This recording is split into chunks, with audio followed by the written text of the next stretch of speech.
எம்பெருமான ரசூலே கரீம் ஸல்லல்லாஹு அலைஹி வஸல்லம் அவர்கள் மீது ஸலவாத்தை சொல்வோமாக. அல்லாஹும்ம ஸல்லி அலா முஹம்மது அல்லாஹும்ம ஸல்லி அலைஹி வஸல்லிம். அல்லாஹும்ம ஸல்லி அலா முஹம்மது அல்லாஹும்ம ஸல்லி அலைஹி வஸல்லிம். அல்லாஹும்ம ஸல்லி அலா முஹம்மது அல்லாஹும்ம ஸல்லி அலைஹி வஸல்லிம். அல்லாஹும்ம ஸல்லி அலா முஹம்மது யா ரப்பி ஸல்லி அலைஹி வஸல்லிம். அன்னாதம் குடும்பத்தார்கள், தோழர்கள், இமாம்கள், பெரியோர்கள், நாதாக்கள், ஷேக்மார்கள், குறிப்பாக நம்மவர்கள் அனைவர்கள் மீதும் உலக மக்கள்கள் அனைவர்கள் மீதும் அல்லாஹ்வின் சாந்தியும் சமாதானமும் கருணையும் ஈடேற்றமும் என்றென்றும் இறங்கிக் கொண்டே இருக்கட்டுமாக. ஆமென். அல்லாஹ்வின் நல்லடியார்களே, அருமை பெரியோர்களே, நாம் புனிதமான மாதத்திலே அமர்ந்திருக்கின்றோம். நம் கடமைகளிலே கடைசி கடமையாக, அனைத்து சக்தியும் பெற்றிருந்தால் செய்யக்கூடிய கடமையாக இருக்கக்கூடிய ஹஜ்ஜுடைய மாதத்திலே அமர்ந்திருக்கின்றோம். அல்லாஹ் தஆலா சொல்லி காட்டுவது போல, இன்ன அவ்வல பைத்தி உதிஅ லின்னாஸ், நிச்சயமாக இந்த ஆலயம் எல்லா வீட்டுக்கும் முதன்மையாக மக்களுக்காக நிர்ணயிக்கப்பட்டது என்று சொல்லி காட்டுகின்றார். இந்த உலகத்திலே முதல் நிர்ணயிக்கப்பட்ட ஆலயம் இந்த கஅபத்துல்லாவாக இருக்கின்றது. பி பக்கத்தும் பாரக்கம் வ ஹுதலில் ஆலமீன். அப்படிப்பட்ட கஅபா ஆலயமாகிறது. இது பரக்கத்துகள் நிறைந்ததாகவும் அகிலத்தார்களுக்கு நேர்வழி காட்டக்கூடியதாகவும் இருக்கின்றது என்று குர்ஆன் நமக்கு அழகான முறையை சொல்லி காட்டுகின்றது. ஏனென்றால் கஅபத்துல்லா இரண்டு விஷயத்தை அந்த ஆயத்தை சொல்லி காட்டப்படுகின்ற, பரக்கத்து நிறைந்தது, நேர்வழி காட்டப்பட்டது. இந்த ரெண்டு விஷயங்கள் என்ன என்று பார்க்கும் பொழுது, ஹஜர் அலியும் கர்ரமல்லா வஜ்ஹா ரலியல்லாஹு தஆலா அன்ஹு அவர்கள் சொல்லி காட்டும் பொழுது, இறை வணக்கத்திற்காக முதலாக கட்டப்பட்ட ஏற்படுத்தப்பட்ட கஅபத்துல்லா இதுதான் என்று சொல்லி காட்டியிருக்கின்றார். இன்னும் பல சஹாபாக்கள் மேலும் அறிவிக்கின்றார்கள், இந்த உலக படைப்பதற்கு முன்னால் இந்த உலகமெல்லாம் நீர் திவலையாக மூடப்பட்டிருந்தது. ஒரு திடல், ஒரு மலை கூட இல்லாமல் திடலாக மூடப்பட்டு இருந்தது. ஆனால் கஅபத்துல்லா அந்த இடத்தில் மட்டும் நீர் திவலையாக, அப்படி யானை முதுகு போல நீர் திவலையாக அந்த இடத்தில் காட்சி அளிக்கப்பட்டது. அந்த காலத்தில் உலகம் அமைக்கப்படுவதற்கு முன்னாலேயே இந்த இடத்தில் கஅபத்துல்லாவின் நீர் திவலைகள் இருந்தது என்று பல சஹாபாக்கள் நீர் திவலையால் போர்த்தப்பட்ட இடமாக இருக்கின்றது என்று சொல்லி காட்டியிருக்கின்றார். அப்பொழுது இந்த எவ்வளவு பழமை வாய்ந்தது என்று நாம் சிந்தனை செய்து பார்க்க வேண்டும். இந்த உலகம் படைப்பதற்கு முன்னாலே அந்த இடம் பரக்கத்து பிறக்கப்பட்டதாக, நேர்வழி காட்டப்பட்டதாக அல்லாஹ் தஆலா அமைத்து வைத்து விட்டார். ஏனென்றால் மனித வர்க்கத்தை படைப்பதற்கு அல்லாஹ் தஆலா தயாராகிவிட்டார். அதற்கு முன்னால் அவர்களை நேர்வழி காட்டுவதற்காக இடத்தையும் தயாராக்க வேண்டும் அல்லவா? அதுக்கு முன்னோடியாக அல்லாஹ் தஆலா ஏற்படுத்தப்பட்டு விட்டார். அவனுக்கு அரசுக்கு நேராக கீழாக அந்த இடத்தை அமைத்திருக்கின்றான் என்று ஹதீஸிலே பார்க்க முடிகின்றது. அல்லாஹ் தஆலா எந்த அரசில் அமர்ந்திருக்கின்றானோ அந்த அரசு குர்சிக்கு நேராக அந்த கஅபத்துல்லா அமைத்திருக்கின்றான் என்றால் ஹஜ் செய்யக்கூடியவர்கள் எவ்வளவு பாக்கியப்பட்டவர்கள். ஒவ்வொரு நாளும் மலக்குமார்கள் அரசையும் குர்சையும் சுத்தி கொண்டே இருக்கின்றார்கள். அவருடைய நன்மையை பெற்றவர்களாக இந்த ஹாஜிகள் அதே இடத்தில் சுத்தி கொண்டிருக்கும் பொழுது எவ்வளவு பெரிய பாக்கியம் உள்ளவர்களாக இருக்கின்றார்கள் என்பதை நாம் சிந்தனை செய்து பார்க்க வேண்டும். அது மட்டுமல்ல, வமன் தஹலஹு கான ஆமினன், மேலும் எவர்கள் அதற்குள் நுழைந்து விட்டார்களோ அச்சம் தீர்ந்தவர்களாக, பயமற்றவர்களாக அவர்கள் அந்த இடத்திலே வீட்டிருப்பார்கள் என்று குர்ஆன் மேலும் அவருக்கு அச்சாட்சி வழங்குகின்றது. அந்த இடத்துக்கு, அந்த எல்லைக்கு வந்துவிட்டால் எந்த ஒரு கவலையும் இல்லை, எந்த ஒரு அச்சமும் இல்லை என்று குர்ஆன் நமக்கு அழகான முறை அத்தாட்சியை வழங்குகின்றது. அச்சம் என்றால் என்ன? ரெண்டு விதமாக இருக்கின்றது. இன்று உலகத்தில் உள்ள அச்சம், மறுமையின் அச்சம். இரண்டு அச்சங்களையும் அந்த இடம் நமக்காக தயார்படுத்துகின்றது, போக்குகின்றது. இரண்டு அச்சவிதமான நிலைகளையும் அந்த கஅபத்துல்லா எல்லையை தொட்டவர்களுக்கு அல்லாஹ் தஆலா நீக்கி விடுகின்றான். மறுமையுடைய அச்சமும் நீங்கள் கவலைப்பட வேண்டாம், இம்மையுடைய அச்சமும் கவலைப்பட வேண்டாம். இரண்டையும் அல்லாஹ் தஆலா பரக்கத் நிறைந்த இடத்தை உங்களை அழைத்து விட்டான் என்று இந்த குர்ஆன் மூலமாக தெளிவாக பார்க்க முடியும். ஆகவே தான் மறுமை வாழ்வும் வெற்றி, இம்மை வாழ்வும் வெற்றி, மறுமையும் இம்மையும் நீங்கள் பயப்பட வேண்டாம், அச்சம் தீர்ந்தவர்களாக அந்த இடத்துக்கு வந்தவர்கள் நிம்மதி அடைந்தவர்களாக இருப்பார்கள் என்றும் சொல்லப்படுகின்றது. ஏனென்றால் ஒரு சஹாபி சொல்லி காட்டுகிற உமர் ரலியல்லாஹு அன்ஹு சொல்லி காட்டுகின்றார்கள். எப்படி என்றால், என்னுடைய தந்தையை ஒருவன் கொலை செய்து விட்டான், கொலை செய்துவிட்டு அந்த இடத்திலே தஞ்சம் அடைந்து விட்டான், கஅபத்துல்லாஹ்வுடைய ஹரம் ஷரீஃபுல் எல்லையிலே தொட்டு விட்டான் என்றால் அவன் வெளியே வருகின்றவரை நான் அவனுக்கு தண்டனை வழங்க முடியாது என்று சொல்லி காட்டினான்.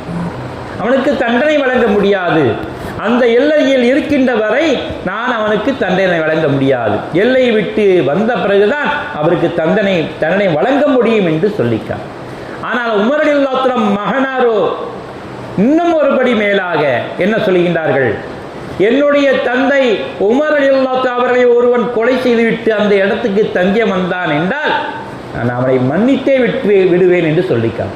மன்னித்து விடுவேன். ஏனென்றால் இம்மையும் மறுமையும் வெற்றி அடைந்தவர்கள் தான் அந்த பாதையில் நுழைய முடியும் என்று சொல்லி காட்டினார்கள்.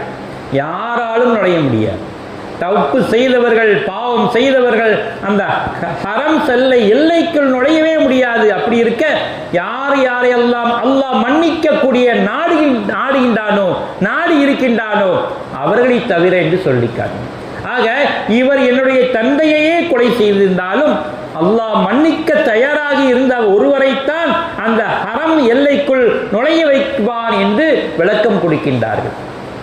இன்றைக்கு எத்தனையோவர்கள் அந்த பாக்கியம் இல்லாமல் இருக்கின்றோம். எவ்வளவு பெரிய பாவம் செய்தாலும் அந்த ஹரம் எல்லைக்குள் நுழைந்து விட்டால் நம்முடைய பாவங்கள் எல்லாம் மன்னிக்கப்படுகின்றது. யாரையாரெல்லாம் அல்லாஹ் மன்னிக்க தயாராகி விட்டானோ, மன்னிக்க நாடி விட்டானோ அவர்களெல்லாம் ஹஜ்ஜிக்கு அழைக்கக்கூடிய பாக்கியவான்களாக இருக்க முடியும்.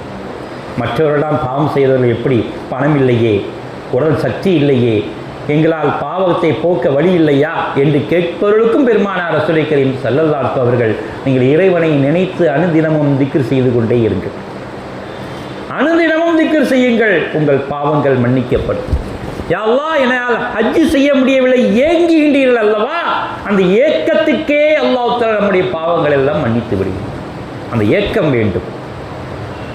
பணம் இல்லை, உடல் வலிமை இல்லை, சக்தி இல்லை, யா அல்லாஹ் எனக்கு ஹஜ்ஜுடைய பாக்கியம் இல்லையே என்று யார் ஒருவர் கண்ணீர் சிந்துகின்றாரோ அவருடைய பாவங்களை அல்லாஹ் மன்னிக்கின்றான் என்று சொல்லப்படும்.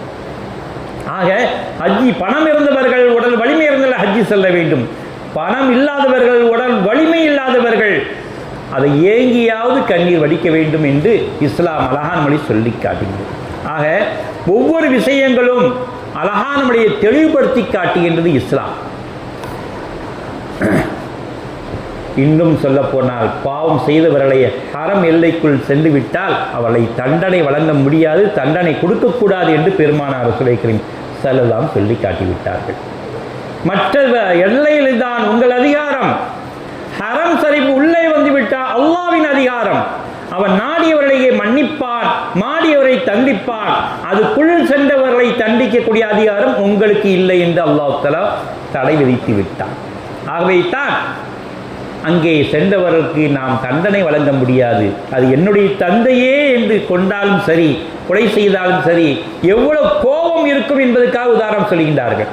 என்னுடைய தந்தை ஒருவன் கொண்டு விட்டான், எனக்கு எவ்வளவு கோபம் இருக்கும், அந்த கோபத்தை கூட தாங்கி கொண்டு அந்த ஹரம் ஷரீஃப் உள்ளே நுழைந்தவர்களை நான் தண்டிக்க மாட்டேன் என்று சொல்லி காட்டினார். ஏனென்றால் அங்கே உள்ளே சென்றவர்கள் மனமாற்றம் அடையலாம், அவர்கள் பாவ மன்னிப்பும் வழங்கப்படலாம். இது அல்லாஹ்வின் கோட்டை.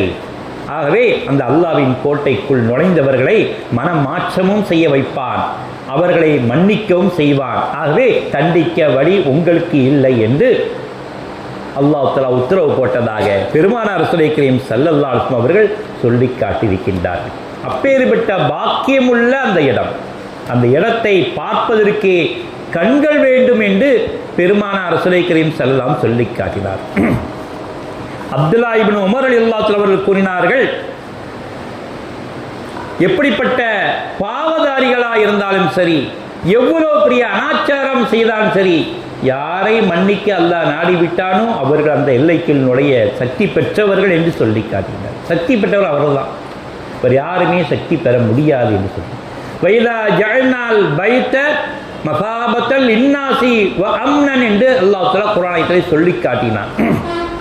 கௌபா என்னும் வீட்டை மக்களுக்கு ஒதுங்கும் தலமாக, பாதுகாப்பு தலமாக நான் ஆக்கி வைத்திருக்கின்றேன் என்று சொல்லி காட்டி, ஒதுங்கும் இடம் என்றால் என்ன, அதுக்கு 2 அர்த்தங்களை இமாம்கள் சொல்லி காட்டினார்கள். எப்படி ஒதுங்கும் இடம்? அதனை கிப்லாவாக ஆக்கி கொண்டார்கள். அல்லாஹ் தஆலா அதுக்கு ஒதுங்கும் இடம் என்று சொல்லியிருக்கின்றானே, கௌபத்துல்லாவை நீங்கள் ஒதுங்கும் இடமாக ஆக்கியிருக்கின்றேன். ஒதுங்கும் இடம் என்றால் நீங்கள் கிப்லாவை முன்னோக்கிய இடமாக நான் ஆக்கியிருக்கின்றேன். 2வது ஒதுங்கும் இடம் ஹஜ்ஜையும் உம்ராவையும் செய்யக்கூடிய தலமாகவும் ஆக்கியிருக்கின்றேன் என்று சொல்லிக்காட்டு. இந்த ஆயத்தை பெருமானார் ரசூலை கரீம் சொல்லி காட்டி மக்களுக்கு உகந்த ஆயத்து என்று சொல்லி காட்டியிருக்கின்றார். விதா ஜஅல்னால் பைத்தல் மகாபது இன்னாசி வாங்க. ஆனால் யூதர்களோ இந்த ஆயத்து எங்களுக்குரியது என்று பறைசாட்டுகின்றார்கள். இது எங்களுக்குள்ளது, என்ன நீங்கள் சொந்தம் கூட முஸ்லீம் ஆகிய நாம் உங்கள் வேதத்தில் இறக்கப்படவில்லையே, எங்கள் வேதத்தில் எங்கள் கஅபத்துல்லாவை பற்றி தான் அல்லாஹ் தஆலா இறக்கியிருக்கின்றான். பைத் என்று சொன்னால் இந்த இடம்தான் என்று இமாம்கள் எல்லாம் நமக்கு விடை பகர்கின்றார்கள். ஹஜ்ரத் இப்னு அப்பாஸ் ரலியல்லாஹு அன்ஹு அவர்கள் ஒதுங்கும் தலம் என்று கூறப்பட்ட இடம் என்ன என்று சொல்லும் பொழுது, திரும்ப திரும்ப ஹஜ்ஜை செய்யக்கூடிய இடம் அதுதான் ஒதுங்கும் இடம். திரும்ப திரும்ப கிப்லாவை முன்னோக்கி வணங்கக்கூடிய இடம் அதுதான் ஒதுங்கும் இடம் என்று இப்னு அப்பாஸும் விளக்கம் அளிக்கின்றார். அப்படிப்பட்ட ஹஜ் செய்யக்கூடிய பாக்கியமான உள்ளவர்கள் தான் அந்த ஹாஜிகள். நாம் அவர்களை கரங்களை முத்தமிடுகின்றோம் வந்த உடனே. ஏனென்றால் எல்லா இடத்திலும் அவர்கள் கரங்கள் பற்றிருக்கின்றன. பெருமானார் ரசூலை கரீம் ஸல்லல்லாஹு அலைஹி அவர்கள் பார்த்த இடங்களை பார்த்தார்கள், தொட்ட இடங்களை தொட்டார்கள், தொழுத இடங்களை தொழுதார்கள், தவாப் செய்த இடங்களை தவாப் செய்தார்கள், வலம் வந்த இடங்களில் வலம் வந்தார்கள். எங்கே எங்கே நல்லோர்கள் அடக்கப்பட்டார்களோ அத்தனை இடங்களையும் கண்ணுட்டு வந்தார்கள். ஆகவே தான் அவர்கள் வந்த உடனே முஆனக்கா செய்கின்றோம், முஆனக்கா செய்து முசாபாக செய்து அவர்களை ஆறத் தழுவுகின்றோம்.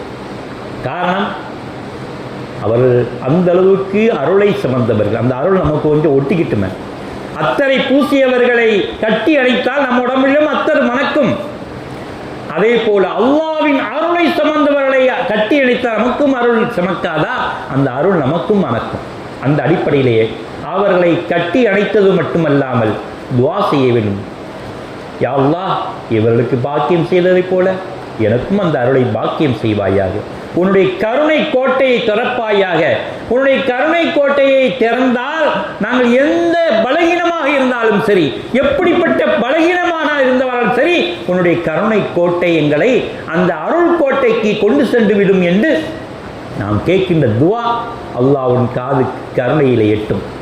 ஆக ஒவ்வொரு ஹாஜியிலும் கரம் பிடித்த உடனே எங்களுக்கும் அந்த வாக்கியத்தை தருவாயாக என்று கை கொடுத்து துஆ கேட்க வேண்டும் என்று பெரியோர்கள் நமக்கு வலியுறுத்தி காட்டியிருக்கின்றார். நாம் முதல் பிறையிலிருந்து நகம் வெட்டாமல் இருந்திருப்போம், முடி வெட்டாமல் இருந்திருப்போம். ஏனென்றால் குர்பானி கொடுக்கக்கூடிய ஆவலை கொண்டு அந்த குர்பானி 10, 11, 12 ஆகிய நாட்களில் ஏதாவது ஒரு நாளிலே குர்பானி கொடுக்கக்கூடியவர்களாக இருப்போம். ஆனால் பிறை ஒன்றிலிருந்து நம் முடிகளை களைவதை, நகங்களை களைவதை தடுத்து கொள்வோம் குர்பானி கொடுத்த பிறகு. ஏனென்றால் முதல் பிறையிலிருந்து நம்முடைய முடி எந்த அருளும் இல்லாமல் ஆகிவிடக்கூடாது என்பதற்காக வேண்டும் முடியை பாதுகாத்து முதல் பிறையிலிருந்து அறுக்கின்ற வரையில் அனைத்து உறுப்புகளிலும் அந்த அல்லாஹ்வின் அருளும் பரக்கத்தும் நிறையட்டுமாக என்று நாம் நியத்து பண்ணி அந்த குர்பானி கொடுத்த அன்றைக்கு தான் முடியையும் நகத்தையும் விட்டோம். அது சுன்னத்தான ஒரு காரியமாக இருக்கின்றது. பெருமானார் ரசூலை கரீம் ஸல்லல்லாஹு அலைஹி வஸல்லம் சொல்லி காட்டினார்கள், எந்த அளவுக்கு நீங்கள் ஜக்காத்து கொடுக்க தகுதி உள்ளவர்களோ அவரெல்லாம் குர்பானி கொடுக்க தகுதி உள்ளவர்கள் என்றும் சொல்லி காட்டுகின்றார். யாரெல்லாம் ஜக்காத்து கொடுக்கக்கூடியவர்களாக இருக்கின்றார்களோ அவர்களெல்லாம் குர்பானி கொடுக்க தகுதியுள்ளவர்கள் என்றும் சொல்லி காட்டினார். நபி ஸல்லல்லாஹு அலைஹி வஸல்லம் தோழர்கள் சொல்லி காட்டும் பொழுது, நீங்கள் ஆடு, மாடு, ஒட்டகங்கள், இந்த 3 தான் அன்ஆம் கால்நடையை அல்லாஹ் தஆலா சொல்லி காட்டக்கூடிய கால்நடைகள் என்று சொல்லி காட்டி, இந்த 3ஐ தவிர வெறும் அது அறுக்காதீர்கள். ஒட்டகம், மாடு, ஆடு. ஆட்டின் வகைகள், ஒட்டகத்தின் வகைகள், மாட்டின் வகைகள், இவையெல்லாம் குர்பானி கொடுக்க தகுதி உள்ள வகைகள் என்றும் சொல்லி காட்டினார். மற்றொரு விஷயமாக இப்னு மாஜா திருமதியிலே பதிவு செய்யப்பட்ட ஹதீஸிலே நபி ஸல்லல்லாஹு அலைஹி வஸல்லம் அவர்கள் ஒரு ஆட்டை அரிப்பார்கள், தனக்கும் தன் குடும்பத்தாருக்கும் போதுமாக்கிக் கொள்வார்கள் என்று சொல்லி காட்டினார். இது ஷாஃபி இமாம் அவர்களுடைய மதுஹபிலும் சொல்லப்பட்டிருக்கின்றது. ஷாஃபி இமாம் மதுஹபிலும் ஒரு குடும்பத்திலே ஒரு தலைவர் ஒரு ஆட்டை அறுத்தால் போதும் என்று சொல்லி காட்டி. ஆனால் ஹனஃபி இமாம் என்ன சொல்கின்றார்கள்? தந்தைக்கு செல்வம் இருக்கும், அவர்கள் மனைவிக்கும் செல்வம் இருக்கும், பிள்ளைக்கும் செல்வம் இருக்கும். அந்த ஜக்காத் கொடுக்கக்கூடிய அளவு எல்லாருக்கும் செல்வம் இருந்தால் அவர்கள் எல்லாம் குர்பானி கொடுக்க தகுதி உள்ளவர்கள் என்று ஹனஃபி மதுஹபை சேர்ந்தவர்கள் சொல்லி காட்டியிருக்கின்றார். ஆனால் ஷாஃபி இமாம் என்ன சொல்லியா, ஒரு குடும்பத்தில் ஒரு ஆளு கடமையை நிறைவேற்றுங்கள் போதுமானது. ஏனென்றால் ரசூலுல்லாஹி ஸல்லல்லாஹு அலைஹி வஸல்லம் அவர்கள் ஒரு ஆட்டை அறுத்து குடும்பத்துக்கு போதுமாக்கி கொண்டார்கள் என்ற ஹதீஸை இப்னு மாஜாவில் பதிவு செய்யப்பட்ட ஹதீஸையும் சொல்லி காட்டியிருக்கின்றார். இப்படியாக எந்த மதுஹபை சார்ந்தாலும் சரி, அந்த மதுஹபின்படி எப்படி செய்தாலும் நன்மையை நாம் அடைய வேண்டும் என்று ஒரு நல்ல நோக்கத்தில் செய்யக்கூடிய ஒன்றாகத்தான் இருந்து கொண்டிருக்கின்றது. மற்றொரு விஷயமாக ஜக்காத்து ஒரு வருடம் பூர்த்தியான பிறகு தான் கொடுக்க போகிறோம். ஜக்காத்துக்கும் குர்பானி கொடுப்பதுக்கும் வித்தியாசம் என்ன? ஒரு வருஷம் பூர்த்தியான பிறகுதான் ஜக்காத்து கொடுப்போம். ஆனால் இது அப்படி அல்ல. ஒரு வருடம் பூர்த்தியாகவில்லையே, நம்ம மீது கடமை இல்லை என்று சொல்வதற்கு இல்லை. இன்று பிறை 10 ஒரு பணம் வருகின்றது, அல்லது 11 வருது, 12 வருது, பணம் வந்துச்சுன்னா நம்ம உடனே கொடுப்பது கடமையாகி விடுகின்றது. பணம்னா ஜக்காத்து கொடுக்கக்கூடிய அளவுக்கு பணம் நம்மகிட்ட வந்துருச்சு. 11 பிற 10லேருந்து 12க்குள்ள 13க்குள்ள வந்துருச்சு, உடனே நம் குர்பானி கொடுக்கும். அதை ஒரு வருஷம் கழித்து தான் கொடுக்கணும்னு நினைக்கக்கூடாது என்று இஸ்லாம் அழகான மாதிரி சொல்லி காட்டுகிறோம். எப்படி 87.5 தங்கம் ஒருவருடைய அளவு, வெள்ளி 612.5 கிராம் வெள்ளி அதோடைய பணக்கிரயம். 612.5 கிராம் வெள்ளி எவ்வளவு பணம் வருகின்றதோ அந்த பணக்கிரயம் நம்மிடம் இருந்தால் குர்பானி கொடுப்பது நமக்கு கட்டாய கடமையாகின்றது என்று இஸ்லாம் அழகாக சொல்லி காட்டுகின்றது. ஆகவே அருமை பெரியார்களே, அதன் அடிப்படையிலே நாம் குர்பானி கொடுப்போமாக. யா அல்லாஹ், நாங்கள் ஹஜ்ஜி செய்ய பாக்கியத்தை எங்களுக்கும் குர்பானி கொடுக்கக்கூடிய பாக்கியத்தையும் கொடுப்பாயாக, அந்த நன்மைகளை எட்டி வைப்பாயாக. ஏனென்றால் பெருமானார் ரசூலுல்லாஹி கரீம் ஸல்லல்லாஹு அலைஹி வஸல்லம் சொல்லி காட்டினார்கள், நீங்கள் அறுக்கக்கூடிய அந்த ஆடோ மாடோ ஒட்டகமோ அதனுடைய ரோமம் அளவு உள்ள பாவங்களை உங்களை போக்கப்படுகின்றது, அந்த ரோமம் அளவுடைய நன்மைகள் உங்களுக்கு எழுதப்படுகின்றது என்று பெருமானார் ரசூலுல்லாஹி கரீம் ஸல்லல்லாஹு அலைஹி வஸல்லம் சொல்லி தந்தார்கள் அல்லவா? எங்களுக்கும் ஆசை இருக்கின்றது. யா அல்லாஹ், அந்த ரோமம் அளவு எங்களுடைய பாவங்கள் தீர்க்க வேண்டும், அந்த ரோமம் அளவு உள்ள நன்மைகள் எங்களுக்கு பெருக்க வேண்டும். ஆகவே எங்களுக்கும் அந்த பாக்கியத்தை தந்தருள்வாயாக. வாஹிர் தஅவானா அல்ஹம்துலில்லாஹி ரப்பில் ஆலமீன்.